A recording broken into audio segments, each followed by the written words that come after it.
अन्नामध्ये भेसळ करणाऱ्या नराधमांचे बंद पडले आहेत धंदे, कारण एफडीएचे आयुक्त झालेले आहेत तुकाराम मुंडे. म्हणजे तुकाराम त्यावेळेस सुद्धा अडचणीचे होते आणि तुकाराम आज सुद्धा अडचणीचे आहेत.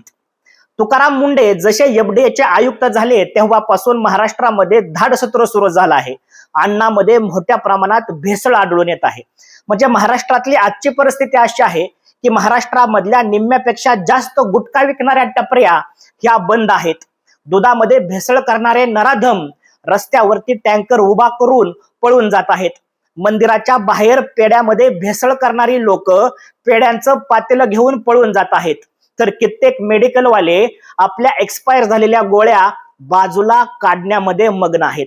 म्हणजे एक सरकारी अधिकारी कायद्याच्या चौकटीमध्ये राहून जर प्रामाणिकपणे काम करायला लागला तर अन्नामध्ये भेसळ करणारे नराधम हे कसे गुडघ्यावरती येतात याचं ज्वलंत उदाहरण म्हणजे तुकाराम मुंडे.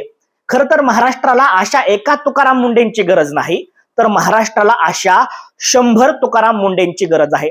माझं सरकारला सांगणं आहे की सरकार, की तुमच्या महाराष्ट्रामध्ये भरपूर लाडक्या बहिणी आहेत. त्या लाडक्या बहिणींना मुलं आहेत. ही मुलं रोज सकाळी पॅकेट मधलं जे दूध पितात ते सगळं दूध हे भेसळयुक्त आहे. माझी सरकारला विनंती आहे की तुम्हाला या तुमच्या लाडक्या भाच्यांची शपथ आहे, तुम्ही आता तुकाराम मुंडेंची 27वी बदली करू नका.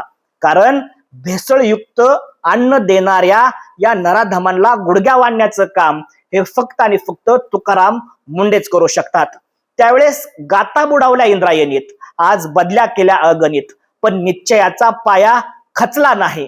कारण तेव्हाच्या आणि आत्ताच्याही व्यवस्थेला तुकाराम पचला नाही.